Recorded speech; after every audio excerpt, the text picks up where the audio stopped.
Hello বন্ধুরা, আজকে আপনাদের সঙ্গে ওলের এমন একটা রেসিপি শেয়ার করব যা মাছ, মাংস, ডিম সবেরই স্বাদকে হার মানাবে।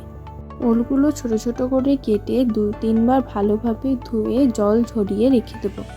এবার আমি কড়াইয়ে তেল দিয়ে তেলটা খুব ভালোভাবে গরম করে নেব। তেলটা খুব ভালোভাবে গরম হয়ে গেলে তার মধ্যে আমি জল ঝরিয়ে রাখা ওলগুলো দিয়ে দেবো। ওলের মধ্যে জল থাকলে তেলটা খুব ফুটবে, যার ফলে ফোসাও হয়ে যেতে পারে। তাই চেষ্টা করবেন জলটা খুব ভালোভাবে ঝরিয়ে নেওয়া। এবার ওলটা তেলে খুব ভালোভাবে ভেজে নিতে হবে। ওলগুলো কাটার সময় হাতে একটু সর্ষের তেল মেখে নেবেন, এতে ওল বানানোর পর হাতটা কম কুটকুট করে। ওলগুলো খুব ভালোভাবে লাল করে ভেজে নিতে হবে।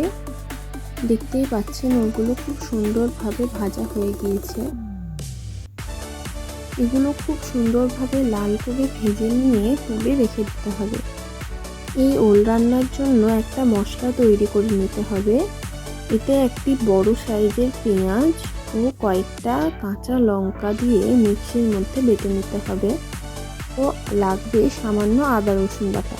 ওলগুলো তুলে নিয়ে ওই কড়াইয়ে আরও একটু তেল দিয়ে তার মধ্যে বেটে রাখা মশলাগুলো দিয়ে দেব।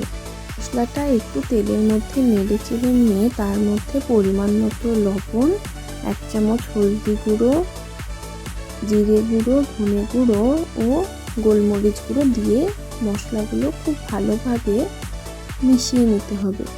মশলাগুলো একদম লো টু মিডিয়াম ফ্লেমে মেশাতে হবে, নইলে মশলাগুলো পুড়ে যেতে পারে। মশলাগুলো মেশানো হয়ে গেলে এর মধ্যে ভেজে রাখা ওলগুলো দিয়ে একটু কষে নেব। ওলটা মশলার সঙ্গে খুব ভালোভাবে কষানো হয়ে গেলে তার মধ্যে আমি গরম জল দিয়ে দেব। জলটা আমি খুব ভালোভাবে ফুটিয়ে গরম করে নিয়েছিলাম।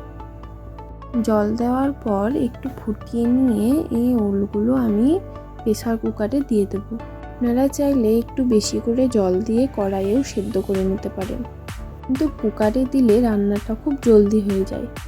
একটা সিটি দেওয়ার পর খুব সুন্দরভাবে ওলগুলো সেদ্ধ হয়ে গিয়েছে। ঝোলটা একটু ফুটিয়ে নিলে এই ওল রান্না সম্পূর্ণ রেডি হয়ে যাবে। এরকমভাবে ওল রান্না করলে মাছ, মাংস, ডিম আর কিছুরই প্রয়োজন হবে না। এরকম নতুন নতুন সুস্বাদু ঘরোয়া রেসিপি পেতে আমার চ্যানেলটি সাবস্ক্রাইব করুন।